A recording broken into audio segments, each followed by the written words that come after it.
शिमला के शार्पित पहाड़। यह कहानी उन 4 दोस्तों की है जिसके साथ कुछ ऐसी घटना घटी की जिसे उनका पूरा जीवन ही बदल गया। आइए जानते हैं कि ऐसा क्या हुआ था।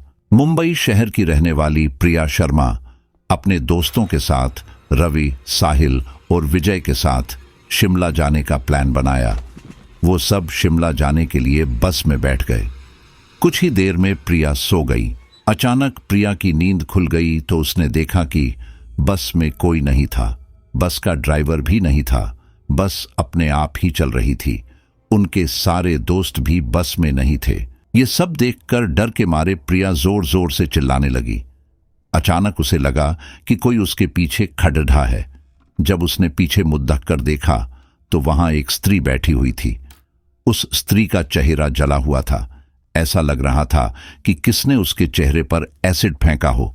ऐसा भयंकर चेहरा देखकर प्रिया ने चिल्लाना शुरू कर दिया, बचाओ, बचाओ, बचाओ। और अचानक प्रिया की नींद उड़ाच गई।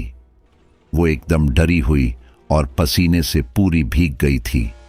पास में बैठे हुए विजय ने पानी की बोतल दी और बोला, शायद तुम्हें कोई सपना देखा होगा। थोड़ी ही देर में सब शिमला पहुंच गए और एक होटल पर रात बिताने के लिए गए। दूसरे दिन वो सब साथ में मिलकर होटल के पास वाले पहाड़ पे घूमने जाने का नक्की किया। करीबन आधे घंटे में वो सब पहाड़ की सबसे ऊंची शिखर पर पहुंच गए। वहीं से नीचे देखने पर घने पेड़ पौधे काफी सुंदर दिख रहे थे। अचानक साहिल चौंक गया और बोला, नीचे देखो, कोई खड़ा है, लगता है कोई स्त्री है।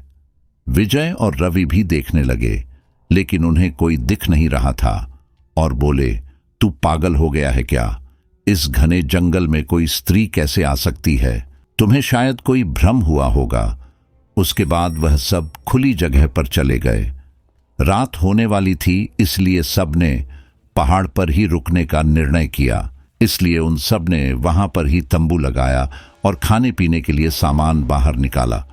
प्रिया की बैग तंबू के बाहर थी इसलिए वह लेने के लिए बाहर गई तो वहां पर उसे किसी की आवाज सुनाई दी। प्रिया उस आवाज की ओर अपनी नजर घूम आती है तो उन्हें सामने से कोई 3 आदमी आते हुए दिख रहे थे। उनके हाथ में धारदार हथियार देखकर प्रिया डर जाती है और दौड़ के तंबू के अंदर आ जाती है। उसने अपने दोस्तों से भी यह बात की लेकिन कोई उसकी बातों पर विश्वास नहीं कर रहे थे। प्रिया चिल्लाकर बोली, आप सब पागल हो गए हो क्या? कोई भी मेरी बातों पर भरोसा नहीं कर रहा है। चलिए मेरे साथ बाहर, मैं आपको बताती हूं। वो सभी बाहर आके शिखर की टोच से नीचे देखने लगते हैं। उतने में ही उन सभी को लगता है कि कोई 3 लोग उनकी ओर बरछ रहे हैं। यह सब देखकर वो सभी डर जाते हैं और तुरंत ही अपना अपना सामान समेटने लगते हैं और बड्ढे से पत्थर के पीछे जाके छुप जाते हैं। थोड़ी ही देर में वो सब ऊपर आ जाते हैं। प्रिया देख रही है कि उनके हाथ, पैर और सिर आम आदमी जैसे बिल्कुल नहीं थे। वो सब एक जगह पे बैठ जाते हैं और कुछ तांत्रिक विद्या शुरू करते हैं। उनमें से एक आदमी अपनी हाथों की उंगली को काट देता है लेकिन अंधेरे की वजह से उन्हें कुछ भी ठीक से दिखाई नहीं देता है। अचानक उन चारों ने देखा कि एक औरत उन आदमियों के बीच में आंखें लेट जाती है। कोई नहीं जानता कि आखिर वो औरत वहां पे पहुंची कैसे। प्रिया ने कहा, मुझे कुछ समझ नहीं आ रहा है। आखिर यह सब हो क्या रहा है?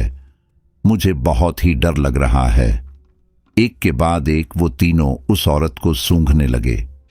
वहीं पे अचानक उस औरत ने अपनी उंगली उठाई और हमारी तरफ इशारा करने लगी। हम सब डर गई। वो तीनों उस औरत को छोड़ कर हमारी ओर बढ़ने लगे। हम सब पहाड़ी से नीचे होटल की ओर दौड़ने लगे। हमारी आवाज सुनकर वो तीनों हमारी ओर दौड़ने लगे। प्रिया और साहिल सबसे आगे थे और विजय और रवि उनके पीछे दौड़ रहे थे। प्रिया और साहिल होटल तक पहुंच गए लेकिन रवि और विजय का कोई पता नहीं चल रहा था।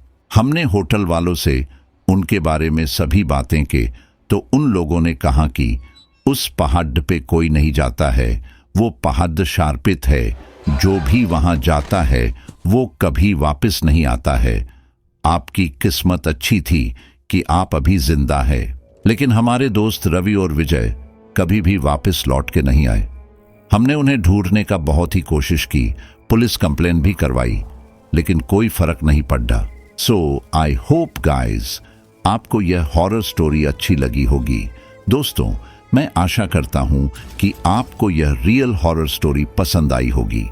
यदि आप गोस्ट स्टोरीज देखना पसंद करते हैं तो मेरे YouTube चैनल रहस्यमय कहानियां को सब्सक्राइब कर ले। धन्यवाद।